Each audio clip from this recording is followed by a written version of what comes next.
네, 귀한 찬양에 감사를 드립니다.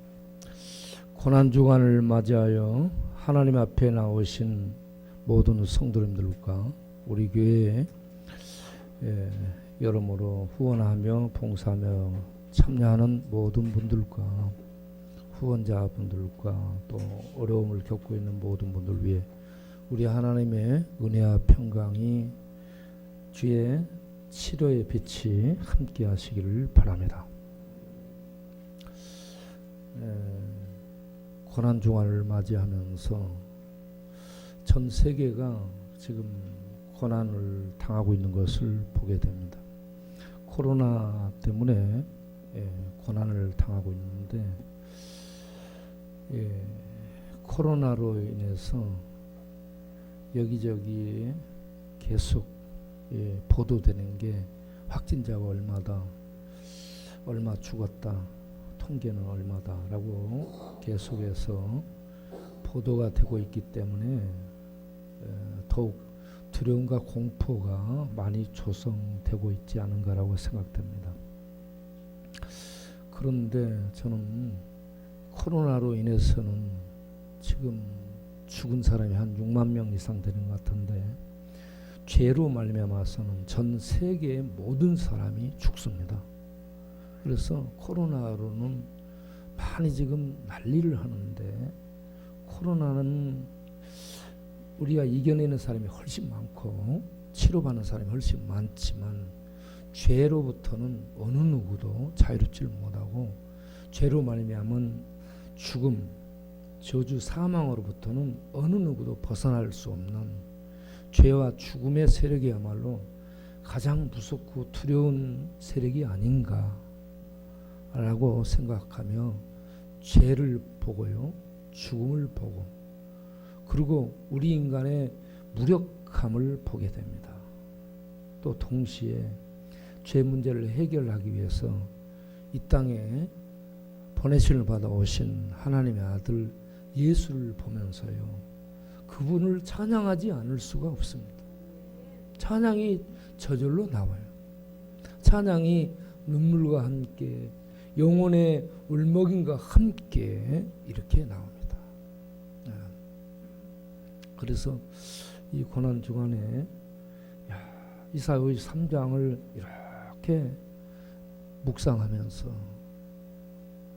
거기에 우리의 모습이 있고 거기에 우리의 죄를 담당하러 오신 주님의 모습이 나오고 그로 말미암은 결과가 거기에 나와 있는 것을 보면서 우리 김경철 목사님이 노래 만든 거 찬양을 특송을 하도록 해야 되겠다 했는데 성가대가 오늘 특송을 하게 돼가지고 말 없는 말이 통해서 감사합니다.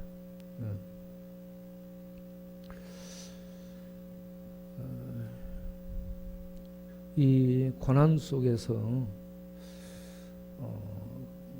종교개혁 시대에 고난을 당한 인물들은 어떻게 그 고난의 때를 보냈나 싶어서 제가 칼빈을 이곳저곳 책을 뒤적이면서 살펴봤습니다.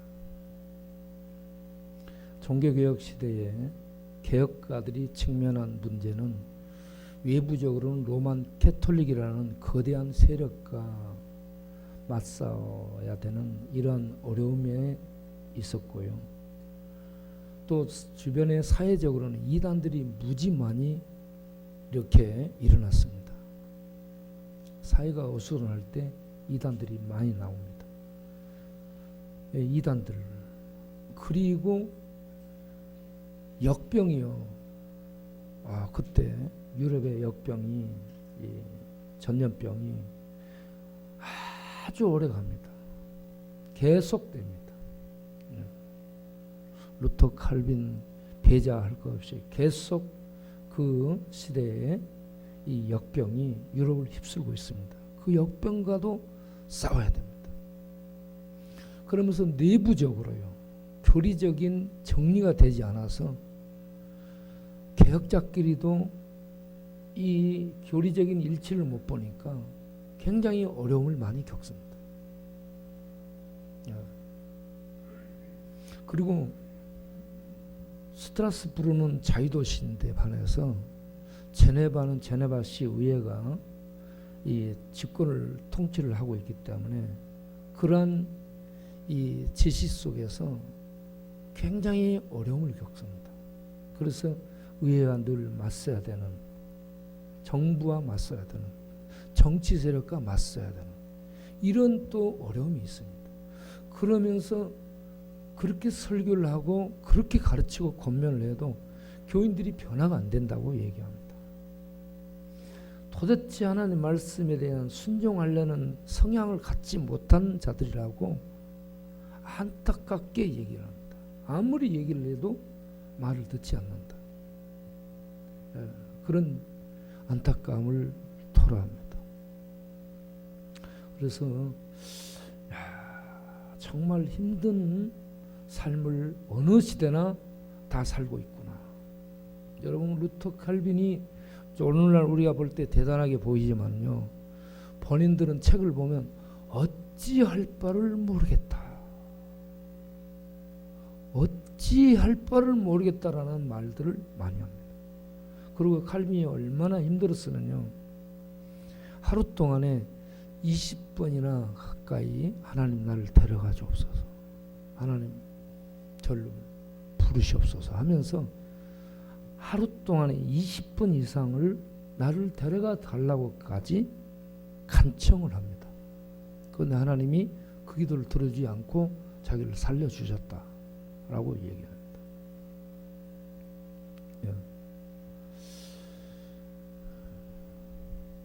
칼빈이 캐톨릭에 대해서 날카로운 비판과 공격의 칼을 뽑습니다. 카톨릭에서, 로만 캐톨릭에서 가장 중요하게 여기는 것이 미사 아니에요. 그런데 그 미사를 가리켜서 이것은 심히 진리를 왜곡하고 있는 것이고 모든 불법과 우상 숭배와 신성 모독을 하는 것이고 성경 진리를 이 파괴시키는 행위다라고 하면서 무섭게 공격을 합니다. 그리고 로마 캐톨릭의 이 가르치는 교회는 성경적이지 않기 때문에 로마 캐톨릭과는 단절하겠다라고 얘기합니다. 그때 당시 로마 캐톨릭은 개신교도들을 잡아서요, 화형을 시키고 단체로 화형시켜 죽이기도 하고 거리에서 또 성당에서 화형을 시켜 죽였습니다. 이렇게 개신교 예수 믿고 복음을 받아들이고 믿음으로 의롭다함을 받게 되는 이 진리를 따르는 자들이요, 죽어나갔고 화형당했고 나라를 잃고요 이리저리 나그네처럼 피난다녔습니다. 칼빈이 1538년부터 41년 초까지 스트라스부르에 있다가 41년에 제네바로 이제 와서 죽을 때까지 사역을 하게 되는데요. 그는 스트라스부르에서 피난민들의 목회를 하게 되죠. 피난민들의 목회를 하면서 피난자들을 섬기는 그 공동체가 특수한 공동체입니다.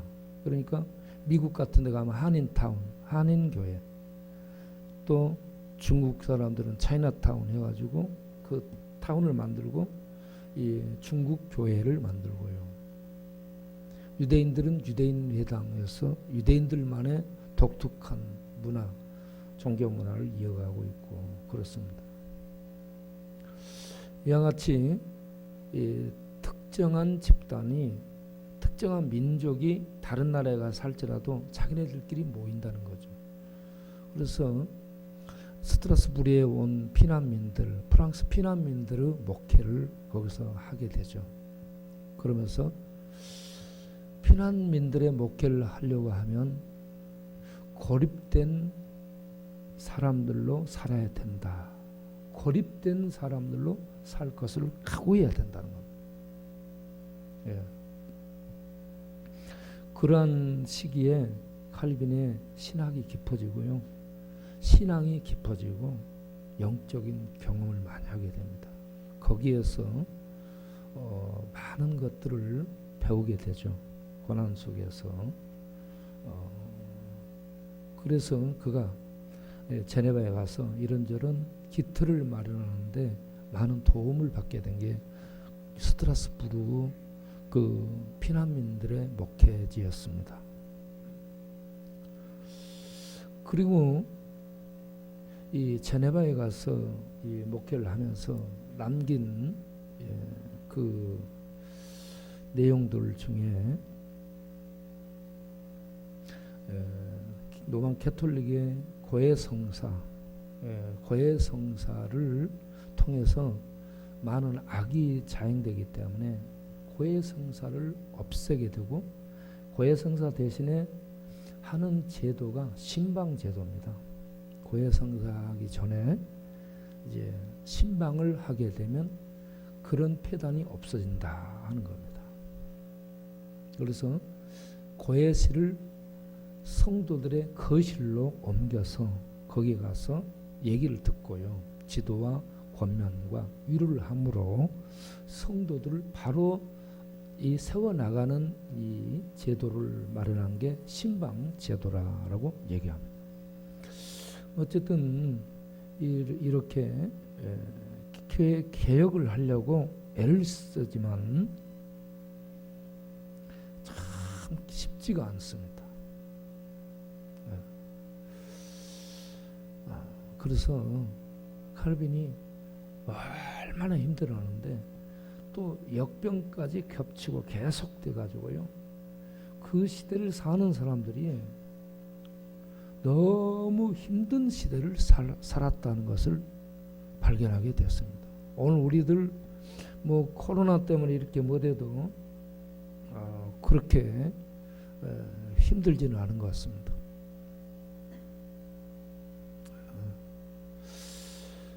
그래서 그때 코로나 때문에 이 역병 때문에 힘든 것보다도 그들은 신앙 때문에 힘들어 가지고요. 신앙의 자유를 찾아서 피난민이 되고 떠돌게 됩니다. 당시 제네바에 이제 칼빈이 목회하면서 제네바 시민이 1만 2천 명 정도로 추정을 하고요. 그리고 거기에 거쳐간 프랑스 피난민이 1만 657명 정도로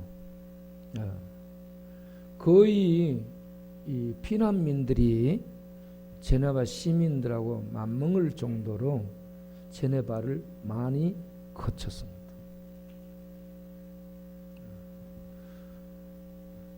그때 당시 믿음의 자유, 신앙의 자유를 찾아서 고국을 떠돌게 되는 그런 사람들이 그렇게 많았고 죽어나갔고 또 역병이 창궐하고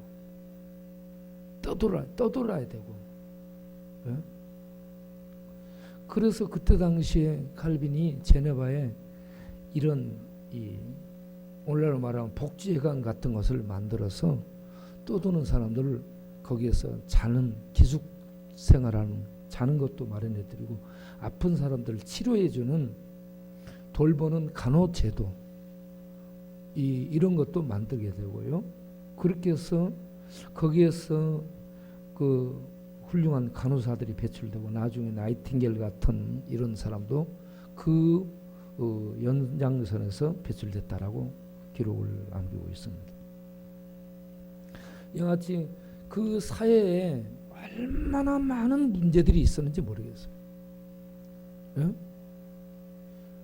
그래서 우리들은 지금요 너무 이런저런 것들이 다져지고 편안한 그런 시대를 살고 있기 때문에 우리는 정말 감사해야 될 줄로 믿습니다.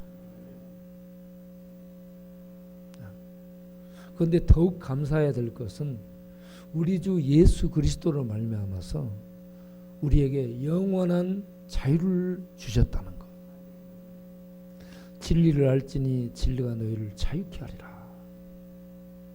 여러분 자유를 얻기를 바랍니다. 저는 27살에 예수님을 만나게 됐는데 27살에 예수님을 만나고 나서 성경을 보면서 예수님이 자기 백성을 위한 구세주라는 사실, 예수님이 나의 죄를 담당하시고 다 이루어 주셨다는 사실, 그 내용을 통해서 자유를 얻게 됐습니다. 나는 예수가 박애주의자인 줄 알았어요. 선한 사도로 알았습니다. 도역군자 정도로 위대한 성인으로 알았죠. 이렇게 하나님으로는 몰랐죠. 하나님의 아들, 하나님으로서 우리가 해결할 수 없는 죄와 죽음의 문제, 온 인류를 지배하고 있는 가장 강력한 세력, 죄와 죽음의 세력을, 이걸 파괴하고 이걸 무너뜨리고 이 문제를 해결해 주시기 위해서 하나님의 아들이 오셨는데, 그분에 대한 기록이 이사야서 53장에 아주 적나라하게 이렇게 기록이 되어 있습니다.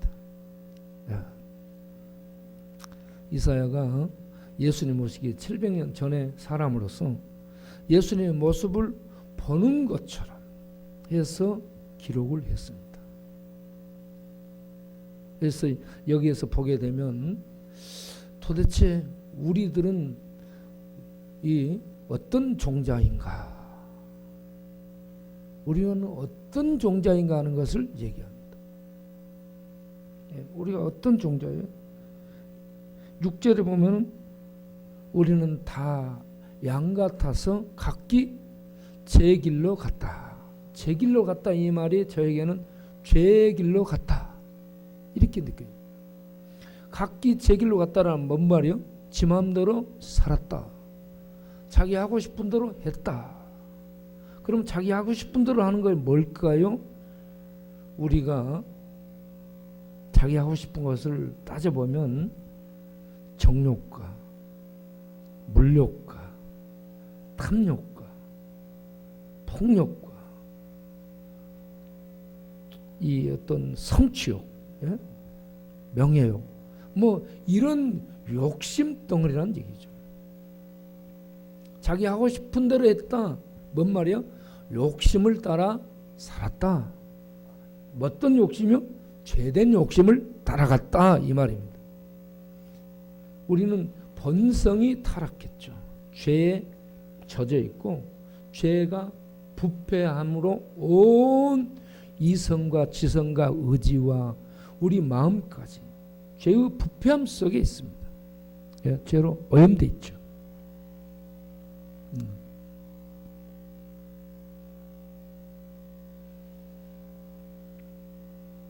그래서 우리가 만든 문화, 정치, 교육, 이런 모든 사상에까지 이 죄가 깊이 침투해서 죄 없는 문화, 사상, 정치 이런 게 없습니다.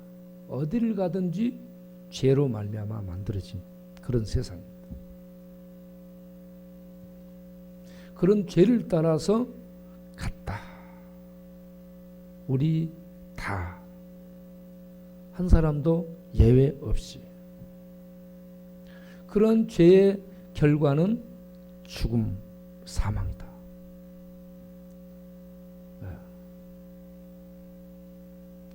그래서 우리는 죄와 죽음의 지배 속에 있습니다. 그래서 코로나를 통해서요, 죄의 죽음, 이 무서움을 한 단계 넘어가서, 코로나의 어떤 이 위기를 한 단계 넘어가서 죄와 죽음의 세력, 이 코로나가 전 세계를 휩쓸고 있으니까 전 세계를 휩쓰는 죄와 죽음의 세력을 보기를 바라는 마음이 생겼습니다. 그리고 이 죄와 죽음을 해결하기 위해서 보내심을 받은 그 메시아, 그분은 도대체 어떤 분인가?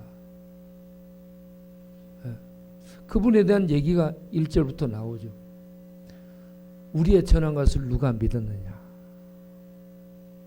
여호와의 팔이 네게 나타나느냐? 팔은, 하나님의 팔은 권능을 의미하죠. 하나님의 권능이 누구에게 나타났냐면 이스라엘에게 나타났어요, 여러분. 하나님이 이스라엘을 통해 전했어요. 성경을 주고 제사를 주고 이 어떤 법을 주고 선지자를 보내고 수많은 것을 보내서 이스라엘에게 하나님의 권능을, 하나님의 어떠한 이 하나님 되심을 드러냈죠. 그런데 안 믿었다 이겁니다. 죄 때문에 자꾸 하나님을 배반하고 자기 갈 길로 간 이스라엘, 그리고 온 세상, 이걸 얘기하고자 하는 겁니다. 그런 우리들을 위해서 하나님은 아들을 보내셨는데, 아들을 보낸 이유가 우리들의 죄를 담당하도록 하기 위함이다. 아멘. 그래서 6절 하반절에 보면 우리의 모두의 죄악을, 이스라엘 백성들의 죄악만이 아니고 유대 민족의 죄악만이 아니고 온 인류의 모든 죄악을 담당하도록 하기 위해서 아들을 메시아로 보내셨다. 담당이라는 말이 뭔 말이에요? 지게로 짊어지다. 담당하다는 것은 to meet, 만나다는 거예요. 만나서 그걸로 지게로 짊어지는 짐을 짊어지다. 네? 옮겨서 짊어지는 것을 담당하다라고 얘기합니다. 우리 대신에 죄악의 그 징벌을, 죄악의 그 저주를, 죄악의 그 심판을 우리 대신에 옮겨 짊어지고 그걸 담당하도록 하기 위해서 하나님은 아들을 준비해서 메시아로 보내시게 되었다. 그래서 하나님의 아들 예수가 선한 사도로, 도덕군자로, 박애주의자로, 떡 나눠주는 분으로 온 게 아니고요, 우리를 죽음으로 몰고 가는 무서운 죄의 세력, 그 죄의 세력으로 말미암아 오는 저주, 이걸 끊어내는 일을 하기 위한 해결자로 보내심을 받은 줄을 믿으시기 바랍니다. 아무도 이걸 해결할 수 없어요. 하나님만 해결할 수 있습니다. 그래서 하나님이 이 문제를 해결하러 오시게 됐습니다. 우리는 죄악으로 자기 제 길로 갔는데 그걸 담당하러 오신 분은 하나님의 아들이라. 그런데 그분의 모습이 영광스럽고 위험 있는 이런 모습이 아니고요, 세상 사람들 볼 때에 참 기가 막힌, 누가 봐도 하나님, 하하, 야 네가 하나님, 네가 메시아, 이런 모습으로 오셨다는 얘기입니다. 그래서 아무도 그를 귀히 여기지 않고 인정하지도 않고 그 말을 이렇게 들으려고도 하지 않는 그런 모습이었다는 얘기입니다. 예? 그래서 2절에 보면은 그는 연한 순 같은 모습, 연약한 모습이었습니다. 위엄 있고 권세 있는 왕자의 모습이 아니라 아주 광야에서 아무도 돌보지 않은 채, 가족도 돌보지 않은 그런 상태에서 자란 고아처럼 맥도 없고 희마리도 없고 주변에 어떤 세력도 없는 연약한 모습, 연한 순처럼, 그리고 광야에서 겨우 나온 뿌리처럼 삐쩍 마른 어떤 이런 모습, 예? 이런 모습인데 그 설명을 더 하죠. 모양도 없고 풍채도 없다. 모양은 이 폼을 얘기합니다. 폼, 어떤 이 뚜렷한 윤곽이라든지 이런 폼이 없는, 사람들이 봐도 이렇게 드러난 폼이 없는, 이 윤곽이 없는 그런 모습이라는 얘기입니다. 그리고 풍채는 뭐냐 그러면 겉으로 나타나는 위엄과, 딱 사람들 만나면 포스가 느껴지네. 포스는 힘을 의미하죠. 카리스마가 느껴지네. 어떤 권위가 느껴진다는 얘기죠. 이러한 포스라든지 풍채, 권위, 위엄, 영광 이런 것들이 전혀 없어 보이는 초라한 초라한 목수 아들의 모습, 초라한 목수의 모습, 풍채가 없는 삐쩍 마른 뿌리 같은 이런 모습이었습니다. 어떤 뭐가 세상 사람들 많죠. 그런 것들이 전혀 없습니다. 모양도 풍채도 없고, 그래서 사람들이 볼 때 존귀하게 여김 받고 대단해 보이는 이런 것들이 없습니다. 랍비도 아니고 서기관도 아니고 제사장의 권력층도 아니고 이런 세상적인 이 간판, 세상적인 명함 내놓을 것들, 화려한 어떤 있잖아요. 이 경력 이런 것들이 없습니다. 그래서 누가 봐도 귀히 여겨지지 않은 모습, 존귀해 보이는 그런 모습이 아니라는 얘기입니다.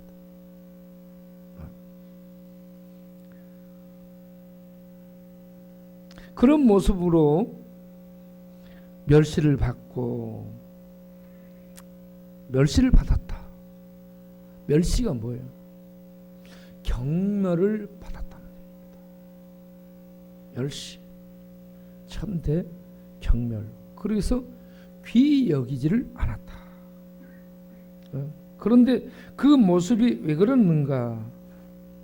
그는 강고를 많이 겪었고 질고를 안다.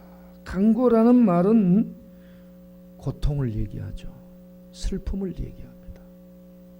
그리고 질고라는 것은 질병, 아픔을 얘기합니다. 그래서 질고도 많이 겪었고 강고도 많이 겪었고, 그래서 어떠한 그 모습에서 하나님의 위엄, 영광, 대단한 그런 힘, 포스 이런 것들이 전혀 느끼지 않아. 대통령 어디 간다. 그러면 옆에 비서와 경호원들이 따라다니고 있죠. 이게 위엄이거든요. 이런 위엄 하나 없습니다. 세상적인 어떤 이 좋은 대학에 대한 어떤 간판도 없습니다. 좋은 직장에 대한 삼성이나 현대나 공무원이나 고급 이 패스를 한 고시 패스를 한 이런 어떤 것도 없습니다. 아무것도 없어요. 그래서 어디 가서 얘기할 때 뭐가 먹히지 않는 그런 상태였습니다. 그래서 그는 세상으로부터 멸시를 당하였고 우리도 하나님 백성된 자들도 그를 귀히 여기지 아니했다. 하나님의 아들의 모습, 메시아의 모습입니다. 그런 그가 우리의 죄를 짊어지고 십자가에 이제 처벌을 당하게 되는데 그것을 그대로 보는 듯이 써놓은 게 우리가 그렇게 많이 방금 노래도 했고 외웠던 말씀이죠. 자, 그가 찔림을 당했어요. 찔림은 창으로 칼로 관통당하는 것을 얘기해요. 조금 이렇게 찔렀다가 빼는 것이 아니라 관통당해서 요 창이 뒤로 나가서 욱 하고 죽는 거. 찔렸어요. 그렇게 찔림 당한 그 이유가 뭐요? 우리의 허물 때문이요. 그가 상함은 으깨진 거라고요. 이렇게 포도송이가 이렇게 으깨져서 즙이 짜져 나오는 이걸 상함이라고 얘기하죠. 십자가에서 완전히 즙 짜듯이 눌림을 받고 상하게 됩니다. 그리고 징계를 받았다. 이거는요, 저주를 받은 것을 얘기합니다. 하나님께 저주를 받았어. 저주를 받아서 어떻게 해야 돼요? 버림을 받은 것을 얘기해요. 저주는 버림받은 거예요. 십자가에 매달린 것은 저주 버림입니다. 저주를 당해서 버림받은 것, 신에게 버림받은 것입니다. 그리고 사람들이 보는 앞에 채찍에 맞았습니다. 살점 떨어지는 채찍에 맞아서 비명을 지르고 쓰러지고. 여러분 맞을 때요, 맞으면 아프잖아요. 예, 맞으면 아픕니다. 저도 맞아봤는데 맞으면 아파요. 욱욱 소리 납니다. 맞을 때 맞으면 소리가 나옵니다. 그런데 이거 채찍으로 이렇게 맞아서 살점 떨어지고 쫙 감기고 떨어져 나갈 때 얼마나 아팠겠습니까? 그런데 그 자리에 누가 있어야 돼요? 우리들이 그 자리에 있어야 돼요. 뒤져야 될 우리들이 그 자리에 있어야 돼요. 맞아야 될 우리가 그 자리에 있어야 되는데, 죄 없는 하나님이 우리 대신에 그렇게 맞아서 지금 처벌을 당하고 죽어나가고 있습니다. 그런데 사람들은 뭐라고 얘기해요? 지가 잘못해서 매맞지, 지가 잘못해서 벌받지, 우리 때문에 그런다라고 생각을 못했다는 겁니다. 예? 그래서 세상 사람들은 예수 그리스도 십자가 얘기하면 우리하고 뭔 상관이야? 십자가 나하고 뭔 상관이야? 예? 십자가에 못 박힌 예수라는 그 분하고 나하고 무슨 상관이? 이렇게 아무 상관이 없는 것으로 생각하죠. 그 바로 거기에 저주 속에 그렇게 찔리고 상하고 버림받고 매맞고 하나님 앞에 처벌 당해야 될 존재가 나라는 것을 모르는 거예요. 그리고 내 대신에 지금 죄와 저주를 짊어지고 이와 같이 하나님께 징벌을 받고 버림받고 저주를 당하고 있다는 걸 모르는 거예요.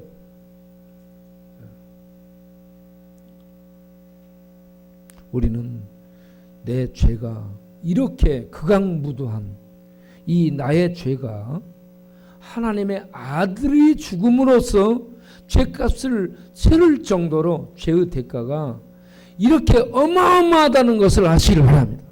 하나님의 아들이 오셨어요. 그런데 하나님의 아들의 이러한 죄를 짊어지고 담당한 것을 도수장으로 끌려가는 모습이다라고 얘기합니다. 도살장으로 끌려갔습니다. 도축장으로 끌려가는 모습으로 이렇게 예수님은 그 일을 하러 죽으러 이 세상에 오셨어요. 이 세상에 뭘 위해서 온 게 아니라 영광을 위해서 온 게 아니라 도수장으로 끌려가서 죽임을 받기 위해서 오셨다는 얘기. 그러한 글을 이사야가 53장 10절 11절 12절에 뭐라고 얘기하면 영혼을 버렸다라고 얘기합니다. 영혼을 버려. 영혼을 버려. 10절에도 보면은 영혼을 속건 제물로 드리고 11절에 영혼에 수고한 것을, 그리고 12절에 영혼을 자기 영혼을 버려 사망에 이르게 하며 죽음에 이르게 됐다. 사망 죽음에 이르게 됐다. 영혼을 버렸다라고 얘기해요. 영혼이 뭐냐? 네페시 하야입니다. 네페시 하야는 모든 생명을 얘기합니다. 동물에 있는 생명도 네페시 하야예요. 우리 사람에게 있는 것도 네페시 하야예요. 이게 생명을 얘기합니다.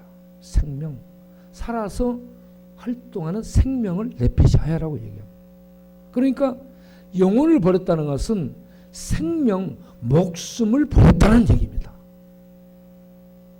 생명, 이 목숨은 하나밖에 없습니다, 여러분. 자기에게 생명은 하나밖에 없어요. 그런데 동물이나 사람이나 네페시하야라는 단어는 똑같이 씁니다.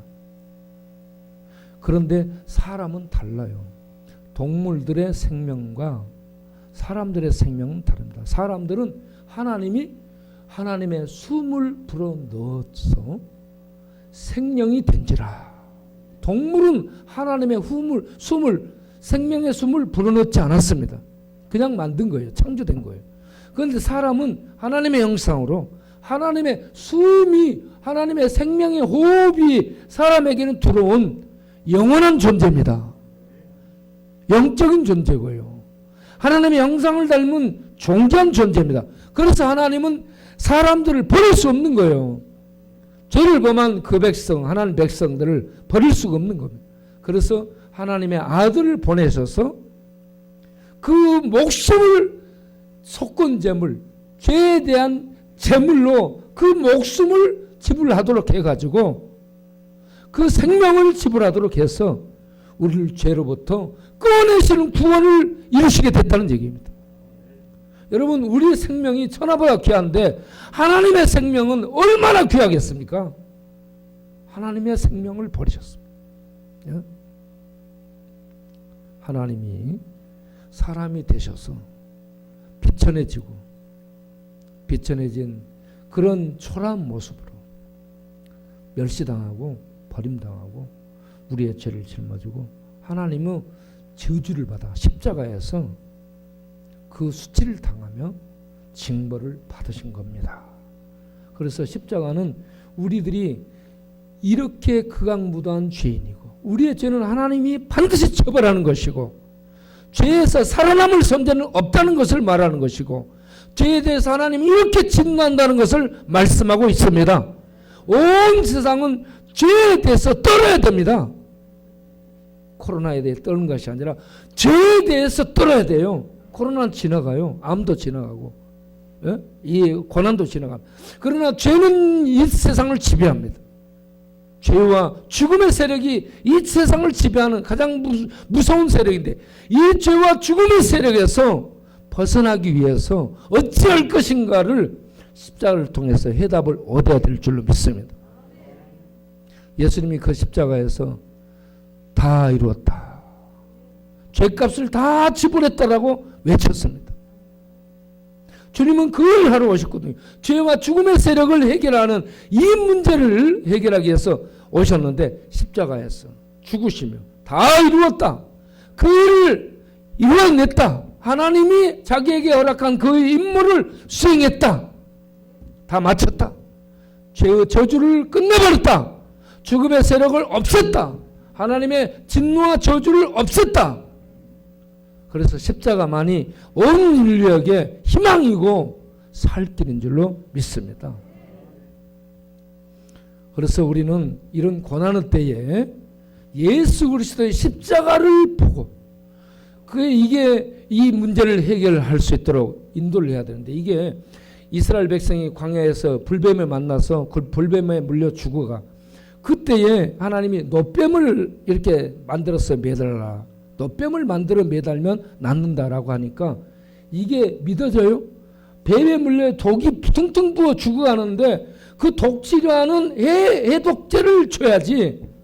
해독제를 만들어서 줘야 되는데 해독제는 안 주고 노뱀을 만들어서 이거 매달아 보라. 그러면 낫는다.